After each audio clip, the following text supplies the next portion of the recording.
Цэргийн албан хаагчид бэлгийн хүчирхийлэлд өртөж сэтгэл санааны гүн хямралд орж байгаа талаар хүний эрхийн үндэсний комисс мэдээллээ. Тодорхойлбол өнгөрсөн 10 жилийн хугацаанд цэргийн анги байгууллагад 468 гэмт хэрэг сахилгын зөрчил бүртгэгдэж 44 хүний амнаас хохирсон байна.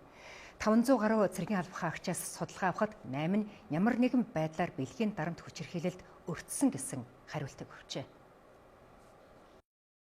Хүний эрхийн үндэсний комиссоос цэргийн албан хаагчид бэлгийн дарамт шахалтанд ордог гэсэн судалгааг ил болгосноор олон нийт зочролд ороод байна. Тодорхойлбол хугацаат цэргийн алба хаахаар татагдсан шин цэргүүд донд бэлгийн өөр чиг хандлагатай цэрэг татагдсанаар нэгнээ шоглох, дарамтлах, бэлгийн зүй бус тулгын шаардлагад явуулах тохиолдол гарах болжээ. Цэргийн анги байгууллагад цэргийн алба хааж байгаа 517 хугацаат цэргийн алба хаагчдын дунд социологийн судалгаа, ярилцлага, нээлттэй асуулгын аргаар бол судалгаа авсан.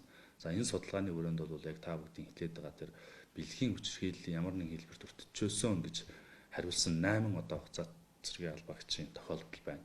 Яг цэргийн алба хаагаад ирсэн 524 одоо иргэдийн дунд явуулсан судалгаагаар 17 иргэн бол цэргийн алба хааж байхдаа бэлгийн хүчирхийллийн ямар нэгэн хэлбэрт өртөжсөн ингэж хариулсан. Тэгэхээр эндээс ингээ харахад бол одоо бага хэмжээтэйгээр ч хамаагүй одоо цэргийн албанд алба хааж байхдаа одоо ийм хүчирхийлэлд өртдөг болох нь бол судалгаагаар бол илэрж байгаа. Бэлгийн зүй бус тулгын шаардалт дарамтанд орсон шин цэрэг сэтгэл санааны гүн шоконд орох, цаашлаад хуваарлагдан очисон ангиасаа оргон зайлах тохиолдол байдаг байна. Иймээс цэрэг татлах зохио явуулахдаа бэлгийн өөр чиг хандлагатай нь ажиглагдаж байна уугүй юу гэдгийг социологийн үүднээс сорилт тавьж шалгахаас гадна анхаарал хандуулах зайлшгүй шаардлага үүссэн гэдгийг сануулж байна. Одоо цэргийн одоо офицер ахлагч нар цэрэгээ хүчирхийлээд байгаа асуудал бол биш юм аа.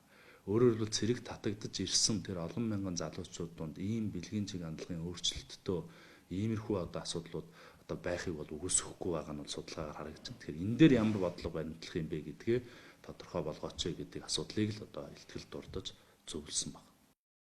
Социологийн судалгаанд оролцогчдоос бэлгийн дарамтанд ямар хэлбэрээр өртөж байсныг тодруулахад бусдыг үнсэх тушаал өгөх, тоглоом тоглуулах, бие болон бэлгэрэгтнэр оролдох, бэлгийн дур хүслээ ёс бусаар хангах зэргээр илэрч зэвсэгт хүчин хөлийн цэрэгт тус бүр 8 цэрэг дарамтанд орсон гэж хариулсан бол цэргийн алба хаасан 17 иргэн бэлгийн дарамтанд ямар нэгэн байдлаар өртөж байснаа илэрхийлээд байна.